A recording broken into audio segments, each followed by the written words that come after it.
Hello guys, അങ്ങനെ ചെമ്പനീർ പൂവ് പുതിയ പ്രൊമോ. എന്റെ പൊന്നോ, നമ്മുടെ രവീന്ദ്രൻ ഉണ്ടല്ലോ, രവീന്ദ്രന്റെ ഒരു ഉറ്റ സുഹൃത്തില്ലേ, അദ്ദേഹത്തിന്റെ മകള് ഒളിച്ചോടി പോയി എന്നും പറഞ്ഞ് അദ്ദേഹം വന്ന് നമ്മുടെ രവീന്ദ്രന്റെ അടുത്ത് വന്ന് ഭയങ്കരമായിട്ട് കരയുന്നുണ്ടേ.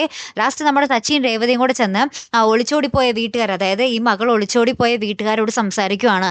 നിങ്ങൾ ഒരു വാക്ക് പറഞ്ഞാൽ, നിങ്ങൾ ഒരു കാര്യം ഈ ഒരു വിവാഹം എന്താ പറയാ സന്തോഷത്തോടുകൂടി തീരുമാനിച്ചാൽ അത് രണ്ടുപേർക്കും ഒരു നല്ല ജീവിതമായിരിക്കും എന്നൊക്കെ പറഞ്ഞ് അവര് അങ്ങോട്ടും ഇങ്ങോട്ടൊക്കെ പറഞ്ഞ് ഈ ഒരു കല്യാണം സെറ്റ് ആക്കുക കേട്ടോ. അതായത് ഈ ഇഷ്ടപ്പെട്ട ചെക്കൻ്റെയും പെണ്ണിൻ്റെയും കല്യാണം സെറ്റാക്കി ഇവര് എന്താ പറയാ നിയമപരമായിട്ട് ക്ഷേത്രത്തിൽ വെച്ച് വിവാഹം കഴിക്കാൻ വേണ്ടി പോകുവാണേ. അപ്പൊ അവിടെ ചെല്ലുമ്പോൾ ഇവര് രവീന്ദ്രന്റെ ഉറ്റ സുഹൃത്താണല്ലോ. അപ്പൊ രവീന്ദ്രനും എല്ലാവരും കുടുംബസമേതം ഭയങ്കര അടിച്ചു പൊളിച്ച് വന്നിരിക്കുകയാണ്.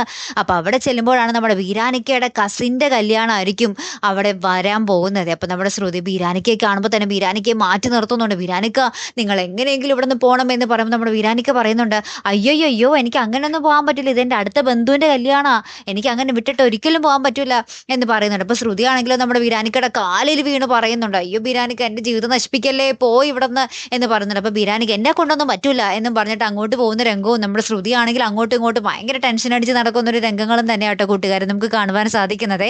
ശ്രുതിയുടെ കഥ കഴിയുന്നില്ല അല്ലെ പ്രേക്ഷകരെ? കാത്തിരിക്കട്ടോ അടുത്തൊരു വീഡിയോയുമായി വരുന്നത് വരയ്ക്കും. Good bye.